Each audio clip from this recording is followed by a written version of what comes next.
Hey, this is Elise, and today we're going to look at walking around and navigating using Choregraphe. So we're going to look at move to boxes, move toward boxes, and obstacle avoidance boxes, and we're going to learn the meaning of x, y, and theta as parameters to these boxes. So I've got the robot here. Keep in mind that since I'm using Photo Booth, everything is mirrored around. So when I say I'm going to make the robot go to the right, it will go to its right in real life, but on this screen it will look like it's going to its left. Alright, so here inside of our box libraries there's a motions folder, and inside of that are the three boxes we're going to be concerned with: move to, move toward, and obstacle avoidance. Let's start with the move to box.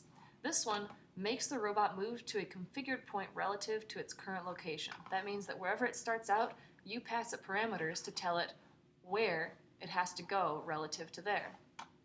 So let's take a look at the parameters. We've got an x, a y, and a theta. I have a little illustration to show you what that means. X means simply forward and back. The robot is facing down the x-axis, if you're familiar with the xy plane. Y is simply to the side, positive for left and negative for right. And theta is how far it must turn. So it's if you give it a theta of positive 180 degrees, it will turn all the way around and face behind itself. If you give it a theta of negative 180 degrees, it'll turn all the way around to its right and face behind itself. And you can give it anywhere in between that. Now, if I set all these parameters to different numbers, it would try to do a bunch of different things at once. It would probably succeed. It would be moving sideways and forward and turning at the same time. But I want to give it three different things to do, one after the other. This move to box, I'll give it half a meter to move forward. Another move to box, I'll give it no moving forward. Instead, just turn 90 degrees to your right without moving. Just turn to face to your right. And then a last move to box, I'm going to have it move sideways half a meter. Okay, so these outputs on the ends, this black one here is a success output. This one is sent when the robot knows it has arrived at where you told it to go in the box. This output, the grayed out one, is sort of a failure output. It had to stop for some reason, usually because it thinks there's an obstacle in the way, and it knows it hasn't gotten to where it was supposed to go yet. So then it triggers this output when it can't go any further. Now I'm going to connect both these outputs because the robot's vision makes it frequently see obstacles, oftentimes when there aren't any. So I just want it to keep on going. 1, 2, 3, 4. So let's engage our motors and watch it move.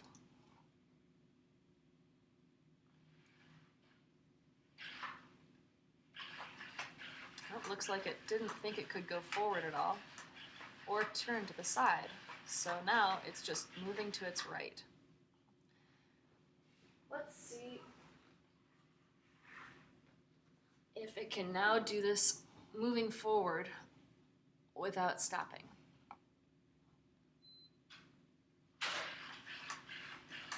There we go, it's moving forward.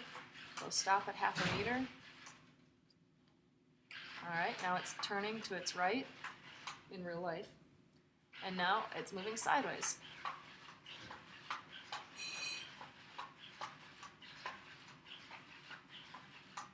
There it is. Okay, so that was move to boxes. I would suggest playing around with making it do different combinations of things. Sometimes it's really fun to watch it walk in a banana shape as you give it a distance to go and a theta to turn. So let's move on, while we still got time, to move towards boxes. This has the same set of parameters, but instead of being distance, these are speeds.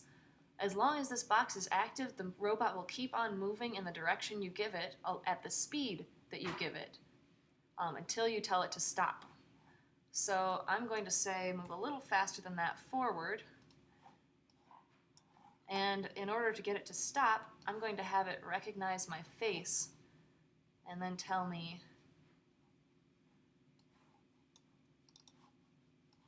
I see you.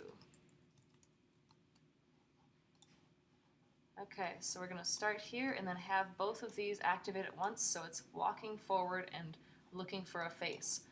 Once this output changes every time the number of faces it thinks is in front of it changes. So from 0 to 1, or from 1 to 0. I'm going to have it stop moving forward, that's this input here, stop this box, stop moving forward when it sees a face. And I'm going to have it say, I see you. Let's get you back a reasonable place to move forward from.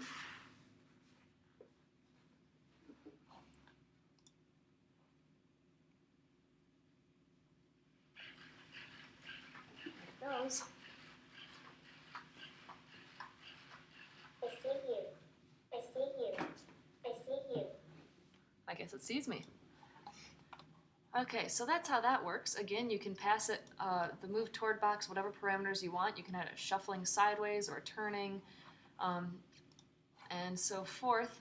Let's take a look at the obstacle avoidance box. Under motions, here it is. Go forward and then turn right when there's an obstacle. So that is handy because it doesn't keep on giving you a failure signal when it sees an obstacle and just stopping the box. Rather, it keeps the box going. I'm going to have it move towards an obstacle so you can see what it looks like when it finds one.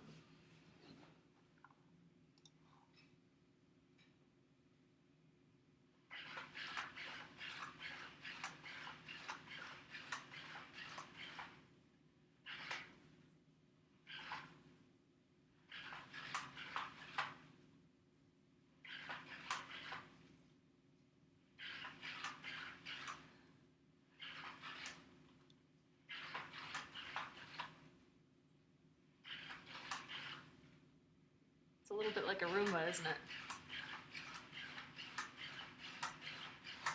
Alright, there we go. Let's stop. Okay, so that is moving around the basics using Choregraphe. Feel free to experiment further. Thanks for watching.